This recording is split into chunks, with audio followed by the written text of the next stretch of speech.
The White House on Thursday released a summary of the after-action reports on the chaotic U.S. withdrawal from Afghanistan, laying part of the blame on President Joe Biden's predecessor, Donald Trump. President Biden inherited a forced presence in Afghanistan of some 2,500 troops. That was the lowest since 2001.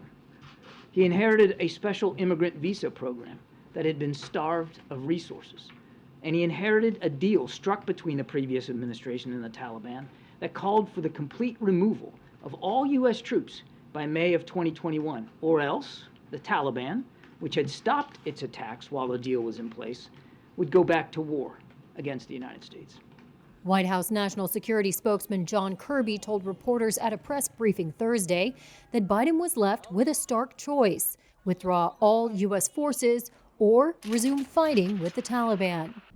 The report points to deliberate degradation by the Trump administration, an accusation that Kirby said refers to the drawdown of U.S. troops during Trump's time in office, the release of thousands of Taliban prisoners, the negotiation of the Doha Agreement to end the war without the local government, and the virtual freezing of an Afghan visa program.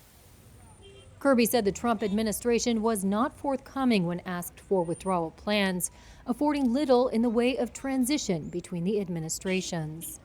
The Taliban overran Afghanistan in August 2021 as the former Western-backed government in Kabul quickly collapsed and the last U.S. troops withdrew. No agency predicted a Taliban takeover in 9 days. No agency predicted the rapid fleeing of President Ghani, who had indicated to us his intent to remain in Afghanistan up until he departed on the 15th of August. And no agency predicted that the more than 300,000 trained and equipped Afghan national security and defense forces would fail to fight for their country, especially after 20 years of American support.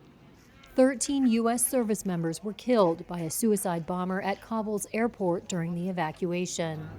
The 12-page document acknowledged that the administration learned lessons from the withdrawal and now errs on the side of aggressive communication about risks in a destabilized security environment.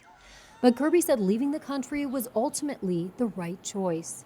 America is on a stronger strategic footing, more capable to support Ukraine and to meet our security commitments around the world, as well as the competition with China, because it is not fighting a ground war in Afghanistan.